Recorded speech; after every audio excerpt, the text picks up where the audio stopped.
රෑදරු කැට දිලිසෙන්නේ අඳ පාන පෙනෙන්නේ රෑදරු කැට දිලිසෙන්නේ ඒ හිරු එළිය නිසානේ ඕ ඒ හිරු එළිය නිසානේ සුළඟේ හෙමින් එන්නකෝ සිසිලක් ගන්න දෙන්නකෝ සුළඟේ හෙමින් එන්නකෝ සිසිලක් ගන්න දෙන්නකෝ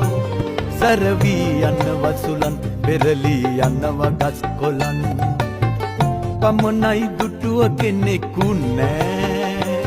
සරවී යන්නව සුලන් පෙරලී යන්නව ගස් කොළන්